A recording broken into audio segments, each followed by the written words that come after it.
Ike Live, brought to you exclusively by Abu Garcia.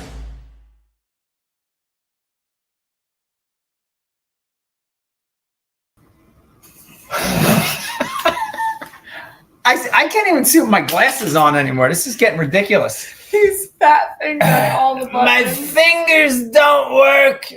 They're arthritic. I got so many problems. I'm only, how old am I? 50-something.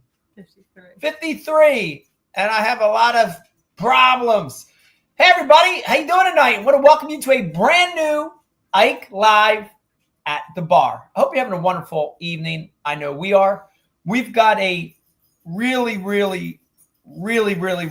good show for you tonight, guys. We're going to be playing a little catch up with you on what's been going on around the neighborhood with us. We're going to be talking about ICAST a little bit. We're also going to be talking about the Junior Bass National Championship just took place down in Georgia, Clarks Hill. Good job to all the competitors. And we're also going to be chatting with Logan Latuso in just a little bit toward the end of the show. And I'm very excited for that because I do want to really understand what happened. So that's going to be a good segment as well. Let me remind you, if you're watching this show tonight, first of all, thank you for watching. It's a Monday. Got a lot of stuff you could be doing. You're hanging with Becky and I tonight. That's awesome. We really appreciate that. Also want to thank the sponsors that make this show possible. Abu Garcia, the maker of great rods and reels. Head on over to abugarcia.com. Check out some of their great products. By the way, if you're watching this and you're a swim bait angler, big glide bait, big soft swim bait, they got a brand new beast rod and reel that's pretty awesome. Just got a sample of one. Also, the Ike Series 3.0 available out now. The show is also brought to you by Tackle Warehouse. Everyone I know, even KVD, shops at Tackle Warehouse. Go to tacklewarehouse.com. Lots of exclusives over there right now, guys. I know if you were a fan of the Max Scent Flatworm, I heard a little birdie said that the smallmouth secret color is back in stock. I have to get my hands on some of those as well. Last but not least, brought to you by the Ike Foundation, getting new kids fishing one at a time. If you want to help get kids fishing, if you want to help try to get kids that are not necessarily traditional anglers out on the water, head on over to ikefoundation.org. Get some great info over there on how you can help. Is this camera really low? Camera seems a little low, but we can tip it up. There you go. Now it won't hurt my back as much. Now I can stand. That's better. Want to remind you I always try to highlight the drink of choice. And tonight, Becky spilled hers. Yeah, Beck just spilled hers. But tonight, at least, I'm going to start with a frosty beer. If you live in South Jersey, you know this one. This is a little beer out of Glassboro, New Jersey called Bonesaw Brewery. And this is Squeezins. Squeezins, one of my favorites. It's a citrusy, orangey IPA. Nice summer beer. So I'm going to be drinking some beer. And Miss Rebecca, what are you drinking tonight? Aviation gin. Aviation gin.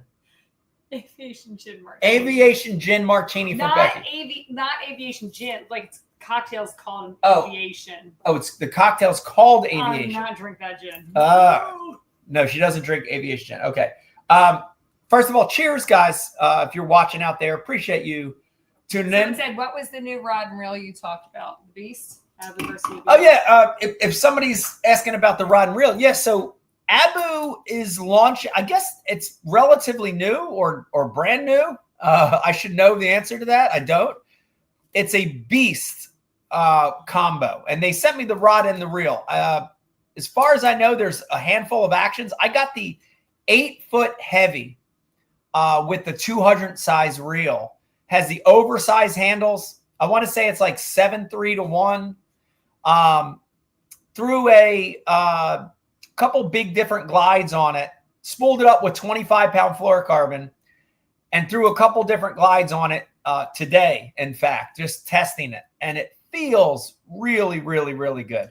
Very, very excited to actually put that to use. Hopefully I'll have a chance here in the next couple weeks. Let's see. We got a lot of people checking in. Trevor, James, Joe, Kerry, Roland, all checking in with us on various social media platforms. I see Facebook viewers, Instagram viewers, of course, people watching on the website as well. Yeah, I'm getting a lot of comments about the shirt. We're going to give you the full lowdown on that, and I guess we can jump right into it. Before we do that, guys, we've got about 200 people watching. I did want to say something. Becky and I want to say something real quick. And we want to say cheers to Ethan watching with us. Ethan? Yeah, Ethan. We want to say congratulations to Shaw Grigsby on his retirement. That's a big deal, guys. If you have followed the sport of bass fishing in any capacity in the last, 10, 15, 20, 30 years, Shaw Grigsby is one of the superstars, but he's also one of the heroes of the sport. He is the nicest guy. The nicest guy ever. The most humble, approachable human being I've ever met in my life. Down to earth. Down to earth. He's treated me the same from the first time I met him to the last. He's such a good guy, and he has had such an incredible career. So Becky and I want to say congrats to Shaw on his retirement. Shaw, we wish you a lot of luck, whatever you do in all your endeavors, and congratulations on an amazing career. I saw somebody Fred popped through and said the stash. Best yes. Ever. Yes. You got to admit, Beck, would you say the best in bass fishing? Oh, yeah. I think one of the best. I think Brian's profile picture for years was just Shaw's mustache. Shaw. Yeah. Brian the Carpenter's had Shaw's mustache as his profile picture. He's got a great mustache and just a great guy. So congrats to Shaw. Definitely wish him a lot of luck. Yeah. Let's get right into it, guys. So a lot of you have probably heard that ICAST this year was a different ICAST, was a slightly different ICAST. So we'll start with that. Let me remind you, as we start talking about some of these topics, if you got questions or comments, we're looking right here at those coming through. So please let us know. And this is a equal opportunity show. So we want to hear from everybody. We want to hear your comments. So we returned from ICAST last Friday, and we had a shorter show than normal. It's a 3-day show, and we really only stayed about a day and a half. We were in and out. We were kind of in and out this year. One of the big surprises for me. Well, part of the reason we were in and out fast is because Vegas made the junior national champ. Just so everyone understands, right. It's like we had to shorten it so that we could get home, right? Get in the rig, get to Georgia. So we had to kind of condense everything into this shortened period of time. Right. So we had some obligations on the back end, but the big story for me of the show was how many big names in the sport. And I'm talking about manufacturers. I'm talking about media. I'm talking about pros. I'm talking about just a lot of big people in the industry that were not there. Amazing to me, the amount of companies that did not go this year. I can just tell you that Pure Fishing was one of them. And it was a decision they made internally to not go to ICAST and to utilize those funds in a different way. Yeah. Lots of companies that aren't based out of the U.S., the cost was just too high for them to make the travel. There was a handful of them. Yeah. My take's a little different. Okay. So I feel like when I first came around almost 20 years ago, ICAST was very much the place where everyone went to see the newest products, and the buyers came in and they bought the products there. They saw them, they bought them. Yeah. Think about this is like pre-internet, everybody. So you don't have all this digital age. You can't, I mean, we were faxing each other information. Yeah. Okay.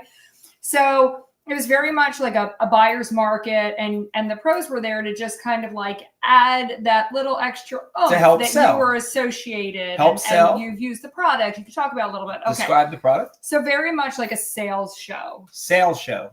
That's correct. It morphed through the years into more of an influencer show. So by the time ICAST comes out, most people already know what the products are. They've already bought in. Like, yeah, there's still some buyers meetings that happen, but it doesn't seem to be like the whole show. It was more of this influencer thing where everyone was there getting content. Maybe not influencer, but content. It was all about content. So the pros are getting content. Tackle Warehouse is getting content. Like every website's getting content. Right. They're getting more information. It's like all the schmutzing, but less buy-in. Yeah. You know what I mean? Yeah. Like to jazz it up, zhuzh it up. Zhuzh it up. So now I have to say I'm confused with exactly what ICAST is, because I don't really feel like it's either one. So I'm not sitting here telling you that it's dead. I'm telling you I'm not actually 100% sure what it is. So from what I saw, way less people walking the aisles. We've been there a lot less years people. past, and it was light. Every who's who has a YouTube channel with 2 followers, and they have a badge and they're in there. You know what I mean? Yeah. But every booth I went to, like everyone that we work with, said they had the most amazing meetings. It was the most productive ICAST they've had in a while. So maybe they weren't being bogged down with all these people coming through saying, hey, sponsor me, or what are you laughing? What am I not reading? Anyways, no, I read something that I'm laughing at. It's not. So to me, I feel like there was way less pros there. There were so many people who didn't come. Sponsors didn't care. Less sponsors. Didn't come. So is it going back to like a buyer show? You know, I don't know. I don't think it's gone back to a buyer show, because I've talked to a lot of people there that said a lot of the buying happens outside of ICAST now. It happens before ICAST. It happens, you know, through other means. So I don't know that it's becoming a buyer show. I think you hit it on the head though, Beck. Times have changed, right? And ICAST has not necessarily changed with the times. So what ICAST used to be, I don't know that you necessarily need that anymore. Technology and the internet and all these other things have really, I think, stymied the way that ICAST traditionally operates. So I think that's part of it. The other thing, guys, you got to admit, any public show, whether it's a consumer show or a business show, has not been the same since COVID. That's just the facts, right? You know, none of these shows, these in-person shows, have the allure that they had before COVID, and whatever the reasons are for that, you know? So I go back to Pure Fishing for a second and just give you an example of their strategy and what they did. You know, they built a facility in Charleston, and they basically built a place in Charleston that was their ICAST booth, right? They built a permanent ICAST booth in Charleston. So when a buyer calls Pure Fishing and says, we want to order our new Abu rods for 2026. We want to order our new Berkeley baits for 2026. They can bring that buyer into that facility and have a personal connection with that buyer or the media or the influencer or whatever, right? You know, without the noise and confusion and hubbub of ICAST. So, you know, I don't know. It's definitely reached a point where I'm not sure what the future of ICAST will be. I like Illuminathan said at least nobody got COVID at ICAST. Maybe somebody did. I don't know, but they did. Yeah. Even Zona commented. Yeah, but he got it the last 2 out of 3. Yeah, Zona got it the last 2 out of 3. But I'll tell you this: this is from a personal viewpoint of ICAST. I've been at every ICAST minus COVID, every ICAST since 1999. It's a long time, guys. I'm old. I couldn't imagine not having ICAST. I would miss it. I would miss seeing people and going and trying and working and trying to do my part with helping my sponsors. I like that part of it. So I wouldn't miss it.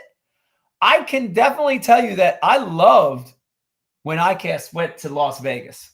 I love when ICAST went to Las Vegas. In fact, I met Becky at ICAST in Las Vegas. So we named our kid Vegas. Yes, a long, long, long time ago. Thus the name Vegas. You know what would be the most coolest thing ever? The most coolest. The most coolest is if ICAST just became this huge, fun... Just a party. Party. Yeah, just a party. But not like you have to drink party. Like they still get the expo party. And we all play games. Like you dress in like those sumo outfits, and you like Mike and Kevin could literally sumo wrestle in the things and the obstacle courses, or you could just hang out and like mud wrestling. Have a hot dog together. We could have hot. I have to tell you, that's my favorite part about ICAST. It's all the people I never get to see. Is there a fruit fly? No, there's fruit fly. I never get to see anymore. I get to see them once a year at ICAST. Guys, how amazing would that be? A festival, carnival atmosphere at ICAST. The headliner, adult influence. The headliner of ICAST would be Bill Dance versus Jimmy Houston versus Roland Martin in hot Earl oil wrestling. Yes. Put them in a baby pool full of hot oil and have them wrestle. How are we going to wrestle? It's like the Coliseum. They used to fill it with water. Can ICAST just fill it with water? Can I tell you something about the ICAST building, though? It's like a freaking 100 degrees outside in Orlando, and you walk in, and ICAST is probably 40 degrees. Zane, what's up? Yeah. Diddy can referee the hot Earl wrestling. Do we have like a...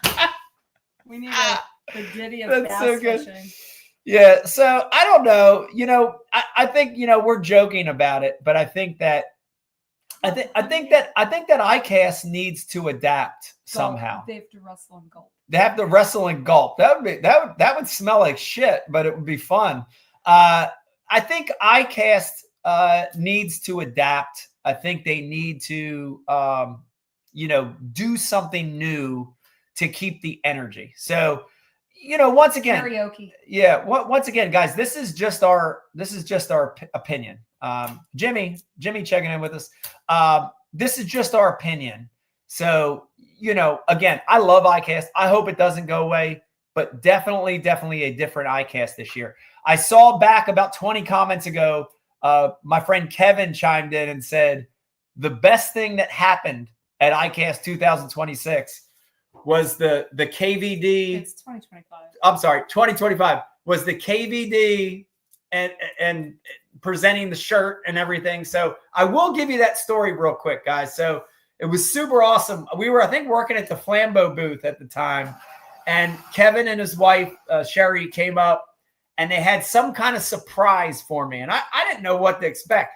I thought maybe I was going to get punched in the face or slapped or have a drink thrown in my face. I didn't know what was going to happen.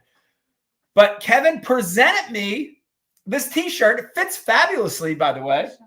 And can you see that? Yeah. What's it say there, Beck?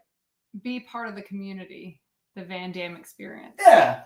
So it was nice. Kevin presented me with this shirt and said he was part of the community. And said, Mike, you're finally part of the community. Gave me the shirt. I love the shirt. I've worn it like 3 times already. It's actually how like some T-shirts suck? They're like rough. This is actually a very, very nice shirt. It's soft. It's got a good feel to it. And by the way, if you haven't watched Kevin's show, I tuned in for a couple of them. They're really good, especially if you like the old school bass fishing. A lot of power fishing on his show. It's a good show. So if you haven't watched it, definitely tune in. I think it's an awesome program. We're going to move on, if there's no more comments about ICAST, to the Junior National Championship, the Bassmaster Junior National Championship that took place last week on Clark's Hill Reservoir on the Georgia-South Carolina border. All right, if you're watching this right now, we got about 500 people or so watching. If you're watching this and you're saying to yourself, what the hell is the Junior National Championship of bass fishing? Guys, the best way I can describe it, it's kind of like, if you watch like junior national championships in other sports, exactly the same. So the World Series, the Little League World Series, very similar concept. Every sport has these. And it is really the Bassmaster Classic for anglers that are 8 to 14 years old. So young anglers, boys and girls that are 8 all the way up through 8th grade. They can't be in high school, right? Up to 8th grade, graduating 8th grade. Yeah. They can qualify to fish this event. So they basically qualify through their state. They qualify through the state. It is the top teams from each state. Right. They also have a couple opens. They have 3 opens as well. That you can qualify. Levels, yep. So it ended up being 124 teams. Yep. So these are the best 124 junior teams from all over the country. All over the country. Come to Clark's Hill this year, Clark's Hill, to compete for this title. Yep. Yeah, it was really, really awesome. I can tell you that Bassmaster, does a tremendous job of creating an event that is a true national championship for these young anglers. That they make them feel good. They make them feel proud to be there. It's a big deal. It's an accomplishment for these anglers. They've worked hard all year to get to this championship event, and it is a big deal for them. Yeah. And so, the other thing I want to mention is that probably a lot of you are saying, come on, man, how good can these kids be? They're 8, 9, 10, 11, 12, 13 years old, 14. How good can they be? There was a kid with a beard. There was a kid with a beard. He was a 14-year-old with a beard. He was bigger than me and taller than me, and he definitely had a full beard. Highly impressed. But I want to tell you that the crop of young anglers that we have right now in bass fishing, in the sport of tournament bass fishing, is some of the best, most talented kids I've ever seen in my life, man.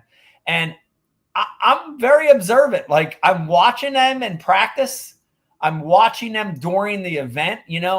I'm looking at the other boats and watching their body language and their mannerisms and the way they're fishing, the way that they're moving, the way they're casting.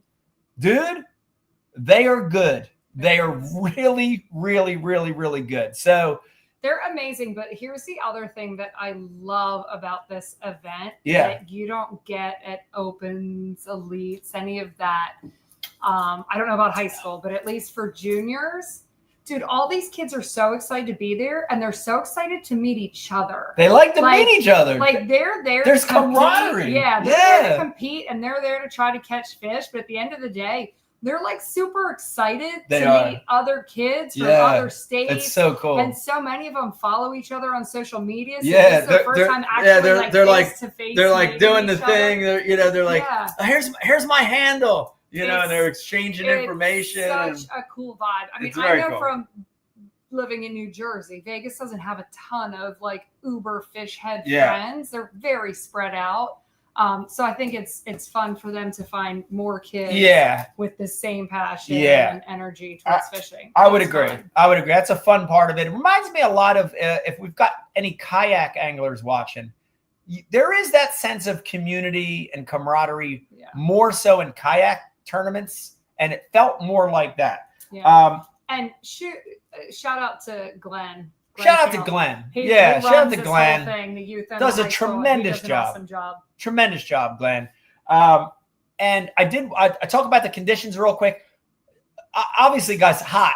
You know, you have a national championship the last week of July Skin's melting off your body. in Georgia. You're in tough fishing conditions, right? So we had 100-degree days, 90 to 92, 93-degree water temperature. And the fish were very, very pressured and tough fishing. So, lots of different patterns, but I did want to call out two things real quick. I want to say congrats to the winners. I want to make sure I get their names right. Parker Smith and Carson Randon from the Scotts Hill High School Angler Junior Division. Parker and Carson, were they Tennessee? I think they were Tennessee. Yeah, congratulations on the win. I'll give their total real quick, and this will really tell you how tough this was, guys. 2-day tournament. They decided to make it a 3-fish limit, not just because it was tough, but also to keep the fish alive, right? At summertime events, the health of the fish. So they won with 20 pounds, 7 ounces. So they won with 10 pounds a day for 3 fish. So 6 fish. Yeah, 3 fish each day. So you're talking about, 10 pounds a day, right? Winning this tournament. 3.25 pound average winning this tournament. So great job to that team.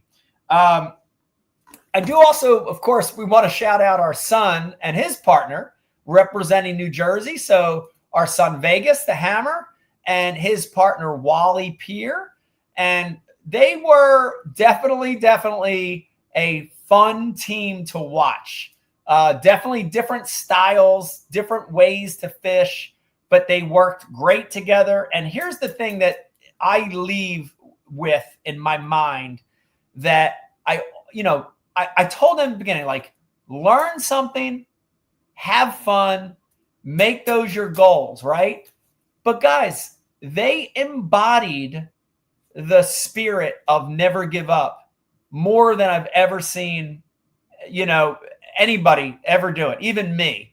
They had a really tough first day. I think they caught 4.5, almost 5. It was 4.13 or something for 3 fish, basically 3 little spots. The next day, I think Vegas caught one bigger than the entire first. Yeah. Practice. Yeah, Vegas caught like a 6. It was disheartening because they were sad. sad because they had a good practice, and it's tough and things changed a little. And the second day, they were determined to have a rally, to have a better day. A lot of times you get depressed and you have a bad day, and it's real easy to just shut everything off. I know, guys, trust me. I know I do it myself. Okay. I know that feeling of wanting to quit and wanting to, just give in. Right. But I watched those two work really, really, really hard the second day. And they were able to taken Vegas a few hours to get his but once it started rolling that second day, it was really fun to watch, guys. And they ended up tripling the amount of fish they caught. Vegas ended up catching a big, almost 4.5, a 3.5. Wally caught a nice 2.5. So they had a better day, almost 10 pounds on the second day. Second biggest bag of the second day. Rallied back to finish in the top 20 and 19th place. So congratulations to Team New Jersey. Yes. And all the competitors down there. Real quick, before we get off that, if you're watching this and you have kids or you have nephews or nieces or you have neighbors or whatever, dude, look into this program. Look into the junior bass divisions for each state. Every state has them. Just use the Google machine. I promise you guys, it's a lot of fun. As a coach or a parent, it's one of the most rewarding things you can do. Yeah. So definitely Bass and MLF have feeder Bass systems. and MLF So both have it. So check it out. Some states one's stronger than the other. Yeah. Wild Bill checking in with us, saying they had the second biggest bag to slide in the 19th day. We love you, Wild Bill. Thanks for that too. Yeah, he had a nice post for Vegas too. Yeah, very nice post. We've got a lot of people checking in with us now. We're up to about 500 people. We got John and David checking in with us on the different social media platforms. I'm going to send a message here real quick to Logan, and we're going to get Logan Latuso guys on here in just a minute. And we try to talk fast. So we try to talk fast because this, to me, if you've watched some of the other Ike lives, it's really important for me. I want to hear it from the angler, right? I don't want to hear, I hate to hear stuff like secondhand because I'm guilty of it. Becky, our kids are guilty of it. Like, you look at something on social media and you don't know what to believe. You know, you hear all these different viewpoints, right? You hear this guy saying this guy saying this league saying this. So I love when I can get to hear it from the person that is going through it. I want to hear exactly what happened. So we sent him a text real quick. Vegas, do you want to come say hi to everyone? Yeah, Vegas, come over and say hi to everybody real quick. And we're going to get Logan on in a second here. Vegas, come in here and say hello. All right, Vegas, the hammer. Hey! It's got a, they call this, what do they call this? An ice cream? Or no, that's not an ice cream. No, he doesn't have the ice cream. But he has a lot of, I actually got a lot of, I got a lot of hair going on here too. So just to let you know, guys, don't worry. Vegas and I have a barbershop appointment Thursday, 2 and 2:30. Oh, he wants to know what he should do to his hair. So if anyone, if anybody has ideas for Vegas's hair, please send them through. But anything you want to say to people about the Junior National Championship last week? It was a great tournament, great comeback, Vegas. Yeah. We love you. Good tournament. Good tournament. Okay. All right, that's all you want to say. All right, get out here. All right, that's enough. All right, hit the road. All right, and Estella's going to check in with us real quick, and then we're going to get Logan on. Hey, Estella, just say hello to everybody. All right. Okay. All right, there you go. All right, guys. A little check-in from the kids. Joining us now, I'm going to patch them through. We've got Logan Latuso joining us. Of course, Bassmaster Elite Series Pro. Definitely interested in hearing what Logan has to say. What's up, man? How you doing tonight? How are y'all? Doing good. How are y'all? Good. Good to see you. Thanks for coming on the show. Oh, thanks for having me. I appreciate it. I want to kind of, I want to say this before we get into it. My uncle is like the biggest fan of the sport. My Uncle Don. My Uncle Don's followed me and helped me with this my whole life. He used to travel with me. And Logan, when I tell you he's hardcore, he's hardcore. He knows stuff before I do. So he's like, you know how you always know somebody that's like the messenger, like, yeah. And dude, my uncle called me like, oh my God, he was distraught. He's like, you hear what's happening to Logan? And I'm like, I hadn't even heard yet. I was like, no. And he kind of gave me the story. And dude, my uncle is as good of a judge of character as anybody. And my uncle's like, dude, Logan's a good dude. This is bullshit. This is bullshit that this is happening to him. So that's coming from a guy that I love and trust. So that's kind of how I heard. But yeah. I think, we got 600 people or so on right now. There's probably some that know the story and there's probably some that don't. But I would love to hear it from you because what I'm hearing from my uncle, it sounds fishy. It is. It still ain't sitting well with me. It's been tough on me. Like I made a post that people may have seen it, people may have not. But after Tenkiller, I got drawn for a random polygraph after the final day. Cool, took it, and dude was like, hey, you got an issue with this question or whatever. Is there anything that you've seen that maybe not everybody else has seen? I said, well, there's this one guy I follow on Facebook. He posted a public post. And it was nothing. It was fish pictures, him and his sons. Can't wait to see what Elite's catch. you know, long story short, I passed the polygraph in Oklahoma, you know, Right. so right off the top 10, got a little cushion above the top 70. Life's good. Yeah. A couple later, get a phone call saying that the test went to review and it come back inconclusive. I'm like, okay. She's like, so 2 weeks later, I had to go set up for an appeal in Houston. Wait. So on site, they told you passed. Correct. Walked out the lobby room and he was like, yep, he's good. He passed. Everything's good. You know. And then a week or two later, they call you and they go, actually, we don't think you passed. Right. So supposedly How does that work though? Doesn't the person who's taking, like, giving the test, administer the test, know right there because the little bars and everything? Like, how can something come back? I'm sorry, I don't understand. Me either. I don't know how to score them. I'm still trying to figure it all out. It don't make sense to me, but the dude passed me there, and then I guess they send a test in review, and it come back inconclusive. So you got to pass and inconclusive.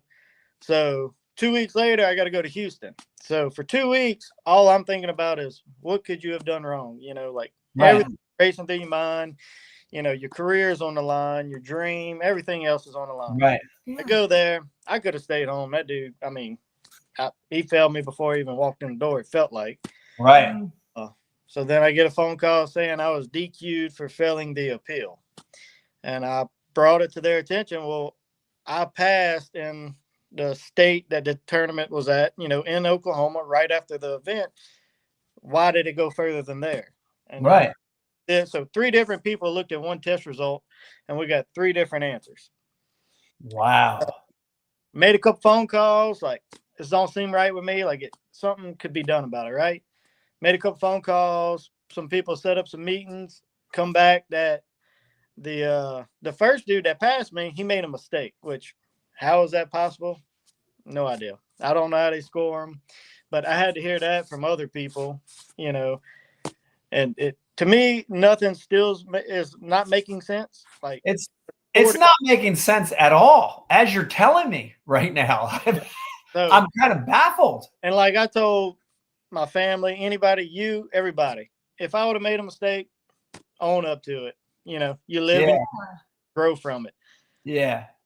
I feel like I got robbed from a dream and a career when I did nothing wrong. And that's what hurts. Like, that's what's sitting with me the most. Like, I got a bad taste in my mouth. Like, it's like, man, you know, it just don't seem right. You know, I really don't. Yeah. So they're trying to get you on the fact that you saw a public post. That's the question that's at hand. Right. It was, did you see anything? And I said, I seen this. I sent what I seen in, and they said, you did nothing wrong. It was a public post, whether everybody follows Mike or not, you know. Right. It was a public post. You did nothing wrong, but you failed the appeal. And I'm like, well, what about the pass? And then it come back to, oh, well, you didn't pass. The dude made a mistake. I'm like, well, he's a professional polygraph. I don't know how they score him or whatever, but yeah, that's when it got sketchy to me. It got real sketchy when the pass came back as a mistake, but I had to hear it from others. I don't know. It's just, you know, it ain't sitting well. Like if they saw the post, they said it was public. Yeah. You admitted that you saw it. It was public. Yeah. I don't even understand how you can fail. Like, yeah, because there's nothing in my wrong mind, with that. It's like a double negative. You Yep. would have had to have said, I didn't see the post I said I saw, or I don't know. Like, yeah. like that you're lying about seeing a public post. Like, I don't even understand how you can like fail. This has me so frazzled because there's so many questions that, you know, that happen. The first one is, you know, and I want to remind everybody that polygraphing is a system that they use to try to keep us in check. But it is not like, it's not in a court of law. You can't use a polygraph. You can't use it because it's so. Because it still is pseudoscience. Okay. I got to say that because it's the truth. It's not 100% accurate at all. Whether you're telling the truth, you're not, or anywhere in between, it's not accurate. But I don't understand how you pass and then they say he made a mistake. That is strange to me. Well, I don't think I've ever heard that about a polygraph test. Can I tell you something? And I'm not just talking about in fishing. I'm talking about Judge Judy, you know, like anywhere. I've never heard that. Yeah. I'm going to say this, and I'm probably going to get beat up for it, but if they say you passed and then 3 days later, like if I was a business and you took a polygraph at my business and you passed, and 3 days later it comes back and it's like, this is inconclusive. The thing that would go off in my head is, dude, I look stupid as F if I now tell him that he passed, the polygrapher said he passed, and now something says inconclusive. Oh, let me bring that forward and have him do it again. Like, I'm thinking about it from Bass's perspective. Like, I'm not trying to say they're not trying to get to the truth in their minds. They think they're doing the right thing, blah, blah, blah. But there has to be this light bulb that goes off in your head that goes, we already have this issue with so-and-so being DQ'd this year, so-and-so being DQ'd, so-and-so. And guess what? Social media really isn't loving us right now. We might look stupid if we tell Logan he passed. Oh, no, wait, 3 days later, this looks, I'm just saying from a PR standpoint, I don't know if this was like, just a whole different perspective. Yeah. But like if I were Bass, would have been like, let's just mosey down the road with the way this all, I don't know. So Logan, the polygrapher, Mike's like, shut up. no, the polygrapher in Oklahoma was a different polygrapher than the one in Houston. Correct. Yeah. So the polygrapher in Oklahoma was a professional polygrapher in the state of Oklahoma. He told me he did polygraphs in the court. He don't do anything but court case polygraphs or whatever. Like, that's all he did was professional polygraphs in the state of Oklahoma. We walked out the room together, and he said, yep, he passed. I said, I passed. He said, he's good to go. I left. Right. Went about my business, Right. Great. Just had a top 10, got some points. Life's good. And 3 days later, I get a phone call from a different person that looked at it. Then I had to meet a different person in Houston, So Was the polygraphing process that you underwent in Oklahoma exactly the same as the process you went through in Houston? It was a lot shorter in Houston. I mean, the dude in Oklahoma was actually like talking to you, trying to get to know you. Yeah. Working. Baseline. Yeah. I guess doing his job, working with you. And Right. when I was in Houston, I guess the dude knew everything and knew it'd come back or whatever. And he was just pretty much like, ask me the question. He's like, yep, you got an issue. If you don't tell me what you did wrong, I can't. Yeah. I was like, well, dude, I did nothing wrong. Like, right. And I do want to. Why Houston though? Why? Just because you're close to, was that the closest location, or they just said Houston, or they said Houston? I drove to Houston. I could have drove to Birmingham. It really didn't matter to me, but right. And on 4th of weekend, so. That's interesting. Well, I do want to say this too, that I've been through so many, Logan, I've been through so many polygraphs in 30 years, but I've had a very, very similar situation to this where I had to drive to Birmingham to take a polygraph. And, the weeks leading up to that, even though I didn't do anything wrong, I know I didn't do anything wrong, there is a lot of anxiety and worry, that's built up during that time frame, and I know for a fact, and this was one of the things that we talked about with Matt Herron, is that, those things can create a lot of false readings on that polygraph as well. And you didn't do anything wrong, but internally you're a little anxious or something, They're supposed to ask so many They questions are. because they have to get a baseline. Correct. Like, what's your nerves? That's Because correct. you're being polygraphed, and then what's an actual lie? Right. Those 2 weeks leading up to it, it was like, you run every situation through your head and anxiety building up, your fear of your career, your fear of failing. Like, I mean, it was a lot. It was a long 2 weeks. I don't know if I would have even been able to say my name. Right. I got put in the back of a cop car once when I was underage, and I couldn't even tell my name. I didn't know my name. Yeah. I want to go back on some of these comments real quick, Logan. We undoubtedly we have so many people saying. And somebody did ask. Logan did show the post. Somebody had asked that. Yeah. They must have just chimed in. He did show the post that was public. Yeah, we got tons of people chiming in saying you got shafted. This is wrong. You've been wronged. Logan's as solid as they come. A lot of support here tonight on this board. But the one comment I want to find it. This is from Eric. Where did that just go? This is from Eric. Says, why doesn't the appeals process involve some kind of angler's board? Is it just 100% polygraphs? Was that ever an option? Like, as this was happening, did the angler group that we currently have, did they ever come to your rescue, or were they ever involved to help mediate this with bass? Yeah, so I called head of our angler board and I said, hey, this is what's going on. I do not think it's right. What can you do to help me? Right. He set up a meeting with Bass and, said, hey, I heard this from him. And then that's where I had to hear it from him that it came back as a mistake. I never heard it from Bass. So that's what gets you to me, Right. I brought it to his attention. He helped. He did what he could do, Right. But that's when that was the first time of me hearing that the pass was a mistake. I've never heard it from them, and that's where it kind of got weird to me. So, that is weird. So is that so the way that the contract is signed, is it like that's the law? That's it? Because back in the day, you used to be able to go before a jury of your peers, and there is an appeals process that you can take with bass, but at the end of the day, if they don't allow the appeals process, they can do anything they want. You know the contract we signed, Logan. And I have an in-person meeting with everybody at Bass in Birmingham, and they were like, no, what's done is done. We're DQing you from this event. So, Wow. We signed the full book, and you're under the discretion of Bass at the end of the day. I got to ask you this question, and it's bugging me, and I feel like I have to ask you this. Do you feel like your vocalness, you've been relatively vocal in our angler board chats. You've stated your opinion, as you should. We should all state our opinion, right?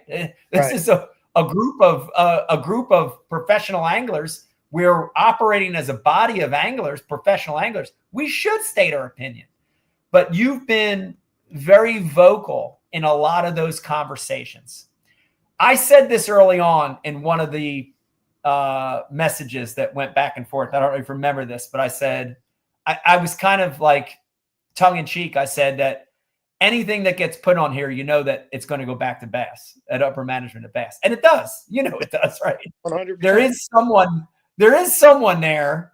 We have a mole somewhere that sends everything to Bass. So do you think deep down inside that your vocalness in our angler group maybe had something to do with this?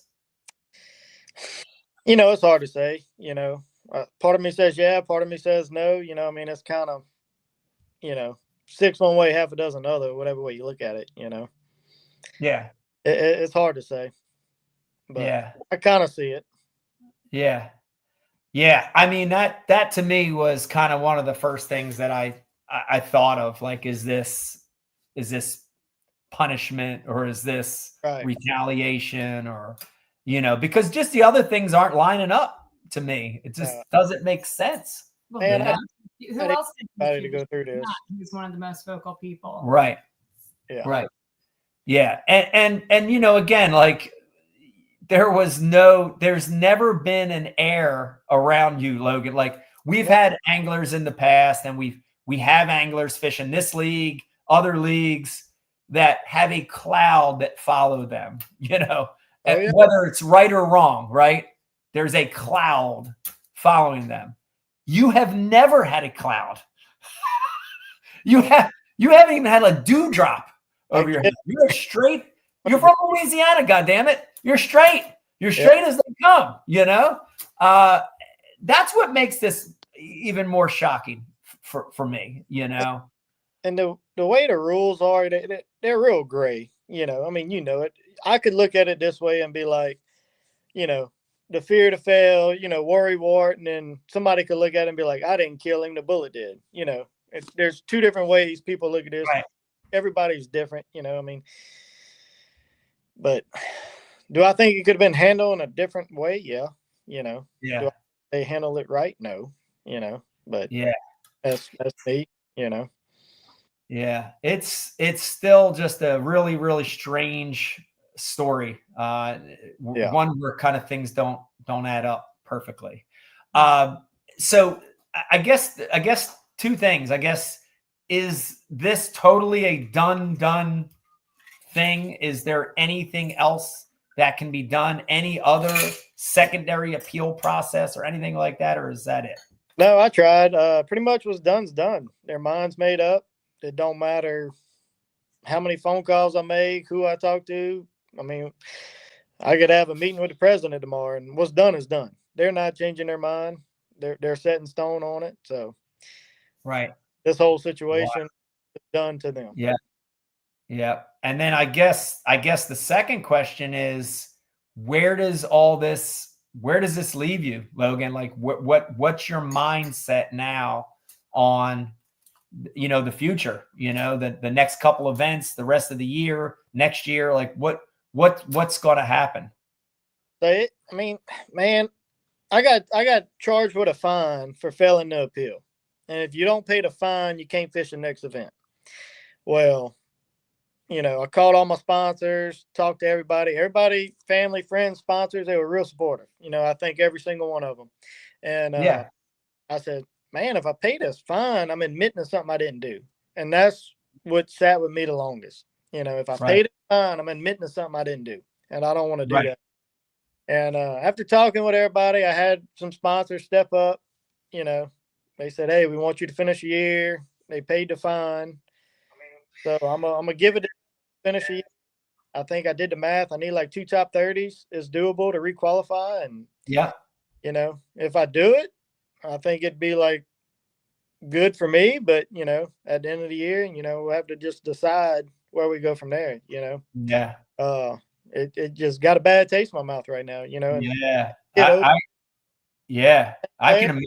I don't know. That's just something time will have to tell. Right. I can definitely understand that. And, that the feeling of paying that fine, Matt Herron, that was, again, another reason when we had him on the show talking about it, he gave the same exact explanation. He was like, I'm not paying that fine. I didn't do anything, So I understand that.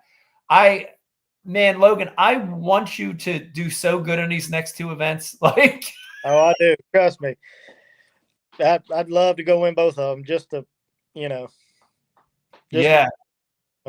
it'd be awesome, and I'm a fish hard when I get up there, but I'm still trying to get over that in my mind, but after talking with my sponsors, moving forward next year, whatever direction we go, they kind of want me to finish the year out. So they supported me through the years. I'm going to give it back to them. Yeah. Yeah. Well, that's awesome. You've got a legion of supporters here tonight. I'm sure you got a legion of fans supporting you. Yeah. I think all the anglers support you for sure. And I wish there was, it's probably a whole nother show we need to do, but I wish the angler board had more power to protect our guys, right? I wish we had more power so that when there was a problem, we could help Bass with that problem. But when there was a mistake, we could protect our anglers from that mistake. And in the current form, Logan, we've got an organization, but we've got no real power. And that's unfortunate because I don't think you would be in this situation right now if we did. We need somebody from outside the industry who, not an angler, just someone who they can't hang anything over their head. They can't, that would just can come in guns a-blazing, right, and just be like, no. Right. Yeah. Maybe someone who could also change the contract up too, because the way the contract's written is just it's pretty. It's awesome. Basically like, we can't do anything, and you better rat each other out, or we get to do whatever we want to. Yeah. I mean, I think every situation should be handled in its own, differently. But maybe it's something to learn from, for the whole sport, the whole, sport and everything. Maybe it's something everybody. Sometimes it takes things that happen that aren't great. You know, it takes negative things to happen to turn the tide and create positive things. So maybe that's a great outlook on this. And I appreciate you coming on the show. Like I said, I love to look somebody in the eye and hear the real story from them and not look at the 2,000, Right. different comments that are coming back and forth. So I appreciate you coming on, appreciate the honesty. And I wish you a lot of luck. I hope this turns out good for you. I hope you're back out with us next year for sure. 100%. And I did see a comment that said Trump should pardon you from this, which I agree. I would agree with that comment too. Me too, but I think it overweighs the power of Bass. Bass might overrule it. Bass would overrule Trump the way the contract's written. Well, then you call Elon and you have Bass Doge. Bass Doge. Yeah, Bass Doge is next. Well, thanks for coming on, Logan. And God willing, this arm is feeling better on me here. I am actually going to see you at the next tournament. I didn't get to see you in Oklahoma, so I will see you next week up in Michigan. Yep. Thanks for having me. See you there, Mike. You got it. We'll see you. Thanks, Logan. Yeah. Later. Wow. That, guys, you heard it here live. I still don't get it. I don't understand how. We got a lot of Facebook hookers hijacking our. I know. Karen. Karen's a hooker tonight. Yeah, we got a lot. Karen is the hooker. Karen. Do not befriend her. Do not befriend Karen, guys, unless you're looking for a hooker. We've got a lot of comments coming through. I can just tell you this. We've had, a lot of controversial things on the show. Obviously, 10 years of Bike Live, there's been a lot of controversy on the show. But this one just leaves me baffled. I'm actually confused and sort of. We usually have like people on, and then you're like, I can kind of see the holes in this. There's no holes. I don't get it. This one's a strange one, guys. I'm still a little baffled by the course of events, the way it went down. Things don't really add up to me there, but definitely want to thank Logan for coming on, and I do wish him a lot of luck. Did Bass come out with anything about this? I don't think I saw anything. If you're watching right now, send a comment through if Bassmaster published an official release. I'm sure they had to, though, right? At some point, you would think they'd have to. I don't feel like I ever saw anything. Or did they I remember not? seeing something about Matt and Scott, but I never saw anything. Yeah, we got Michael. It's on their website. It's on the website. Okay. And we have Michael chiming in also saying Logan's solid. He's got, a lot of anglers that he's fished with, grassroots guys, local guys that know his character. And this is not right. I've heard that from so many people, guys. Like I said, some guys have a cloud around them. Logan does not. He's as straight and as solid as they come. There is 100% nothing wrong with looking at Facebook or Instagram and seeing a public post. If somebody's holding up some fish, you're not going to get any information from that post anyway. So there's nothing wrong with that. So if that is the issue at hand here, I think it was handled in the wrong way. That's not right, So trying to read some more comments. If anybody has any more comments about this situation and Logan, please let us know. I want to thank everybody too, real quick. Beck, we had 650 some people tonight on a Monday. Monday's tough. It's back to work night. Hopefully you guys are having a drink or a beverage or adult cocktail with us. Cheers if you're watching. I have my Shake That Bass. Mm-hmm. It's a pretty cool hat. Becky got that hat. It sits real high on her head. Yeah, if you're from the 70s or 80s, you remember these styrofoam style caps, the little rope on them. Look very, very retro, guys. Very retro. There's some good ones coming through. Yeah, Steve saying crazy. Bass did. Jeff saying Bass did, but it was not a major release. They posted something and kind of buried it. Look at this. It's the Nickelback song. Look at this photograph. Every time I do, I fail polygraph. That's so good. Thank you. Steve commenting, we need a union. Yes, Steve, we need something. I don't know. I don't know if union Try or to get them together. group or alliance, allegiance, something. We need something. Sean, what's up? Checking in over on YouTube tonight. That's awesome. We have a very, very busy couple weeks coming up here, Beck. We've already had the I know. We're tired and we can't stop. We got to keep going. Of course, the Bassmaster Elite Series on St. Clair, followed by the Bassmaster Elite Series on the Mississippi River. They're coming up in just a few weeks. Feel a lot better, guys. Definitely, I would put it at 50% better than it was.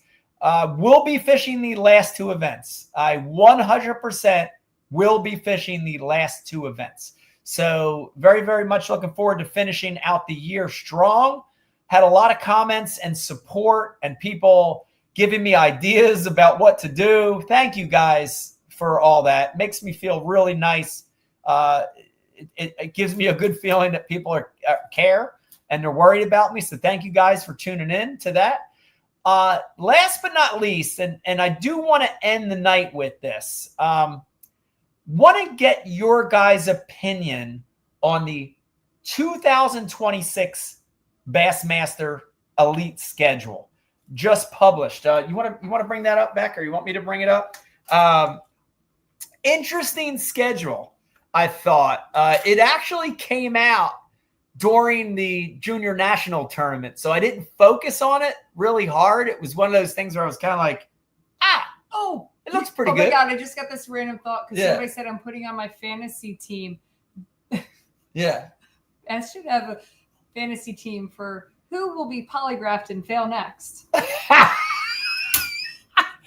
Fantasy polygraph. Yes. That's actually not a bad idea. Fantasy polygraph. We can start this. I kind of like the 2026 schedule. It was interesting that they elected to not fish Florida this year. Did you think that was interesting? I thought that was interesting. And no Texas. To deviate from Florida this year. Also, I'm always a fan of new fisheries or fisheries that we had fished that we haven't fished in a while. And there's a few of those on the schedule. Of course, Gunnersville starting the year, pretty awesome. Lake Martin, going back to Lake Martin, I like that one. The Tom Bigby Waterway, I know there was an open there, guys, but it's been a minute since the Elite Series has been there. So very excited to go back to Tom Bigby Waterway.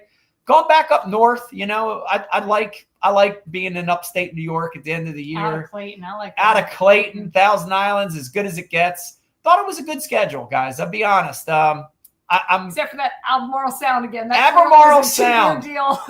Dude, here's the deal with Albemarle Sound. Let's just beat up our boots. Yeah. I hope all you guys got to watch the Albemarle Sound Dirty 30 video, either on YouTube or it's now over on Waypoint TV. I hope you got to watch that because I helped duct tape it back together. Yeah, I love the Albemarle Sound. I love the fishing there. But boy, that's one of the roughest places ever. So, yeah. Sam, we're all going to be scoping by the ramp. Yeah, we're going to be scoping by the ramp next year, guys. Sam just chimed in on YouTube saying, Becky reminds me of the leading lady from Crocodile Dundee. Hey! I always get Phoebe, so that's a new one.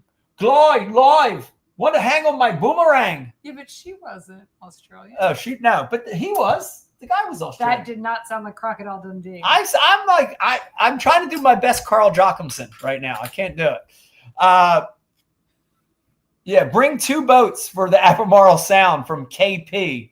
Yeah, that's probably the way to do it. It will also be interesting, guys, no matter what your feeling is on the actual locations for the schedule. It's going to be interesting to see what the verdict is for forward-facing sonar in 2026. Guys, I've heard everything from it's going to be exactly the same, no limitation, exactly like it is this year, to a total ban in 2026. I've heard some people say that, but a lot of the comments I've seen from my peers and other pros has been, we're going to end up with a 50-50 tournament schedule, 4 and 4, 4 with, 4 without. My question is, how the hell are they going to pick which ones are with, which ones are without?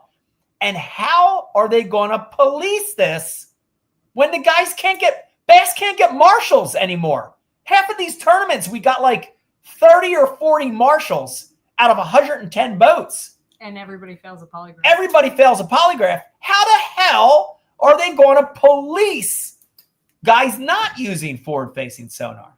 I'm a little confused about the 50-50 policy. Not saying I don't like it.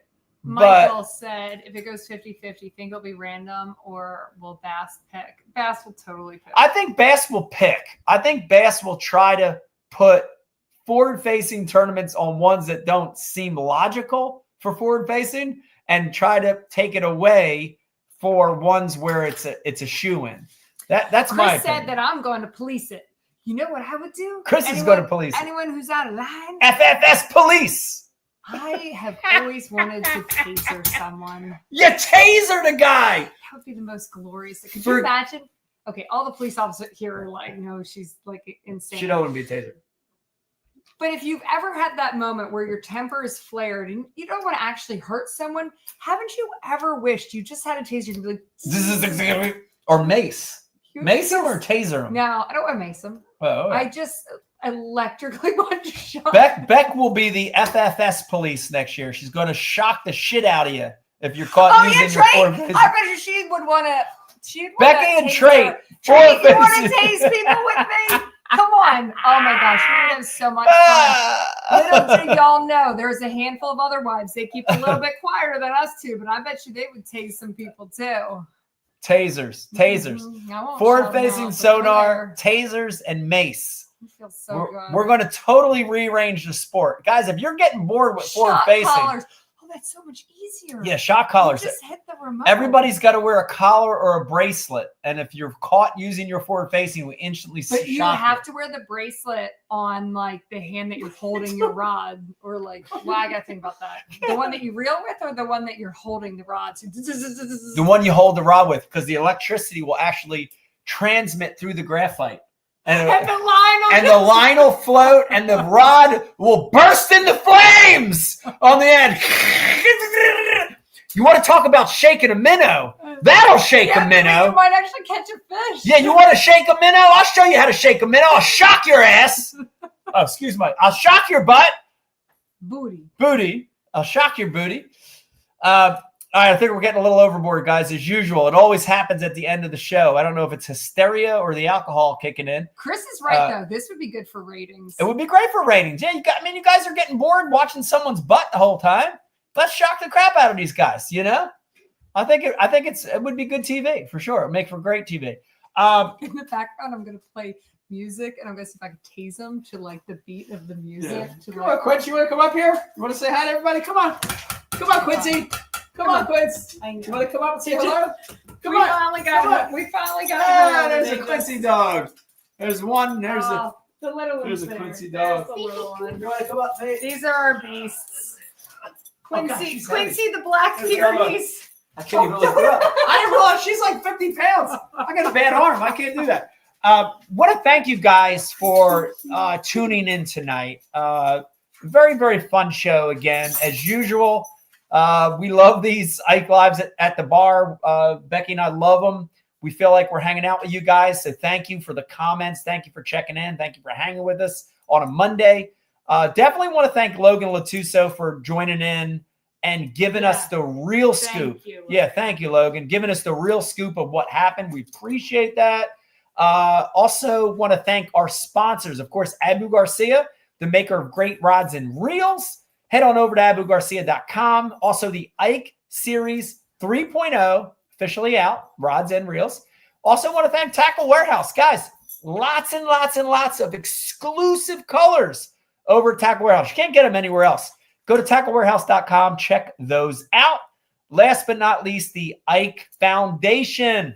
Yeah, for all of our local Philly folks, we're going to be hanging out with Ron Jaworski tomorrow morning. Oh! His foundation That's is cool. supporting the Ike Foundation, helping us get more kids fishing in this region, in very cool. areas. So super excited to meet him, hang out, and we've got a whole barrel of young kids that we're going to take fishing tomorrow. It's going to be a lot of fun. It's going to be a lot of fun. Thank you guys for tuning in, and we will definitely see you at the next one. Do you fish for excitement? Do you fish for passion? Do you fish to get outside?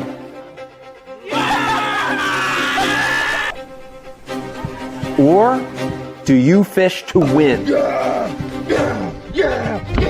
Abu Garcia for life.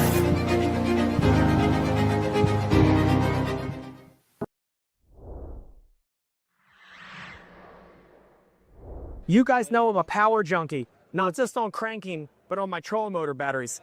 The days of running 2, 3, and 4 batteries is over. Guys, we've got this new system, and this is going to be what I run. We've got a 31 that will run everything in my boat electronic-wise, 1 battery. We've got a 36 that will run my trolling motor all day, 1 battery. Last but not least, we tie it into 1 charger, charging both batteries, and we've got an amazing system. Tie that into 3 posts, little visual indicator, Bluetooth, NEMA. You add all those things together, and you've got a system that's going to change the game. Check this out. It's the brand new Pro Guide batteries and charging system. It's a game changer.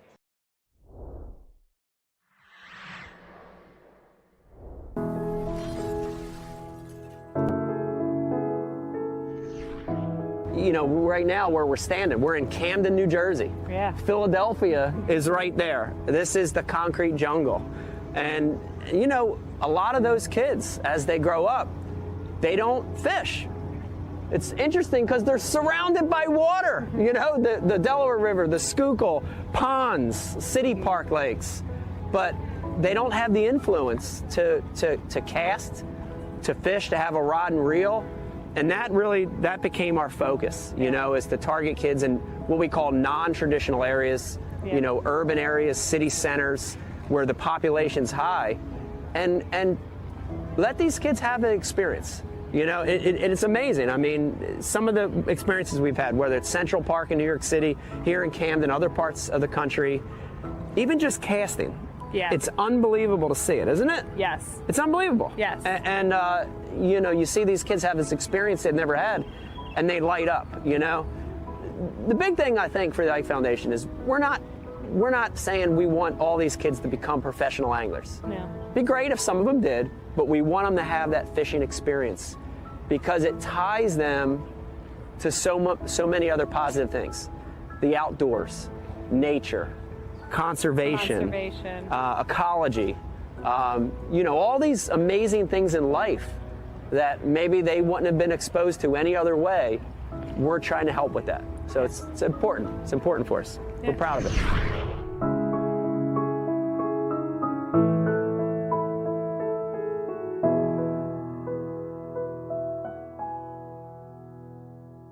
I subscribe to Bass U TV, and so should you. Great place to learn about anything you want to know about bass fishing. You get it at Bass U. We got the best of the best. I'm not just an instructor, I'm a subscriber. I'm John Cruz, and I am a subscriber. You can always learn, and watching Bass U is definitely helps with that. It's something that I like to do, and it's definitely something that you need to do. If I'm still learning, you should be too. Subscribe to Bass U because you'll learn how to catch a lot more fish. Ike Live, brought to you exclusively by Abu Garcia.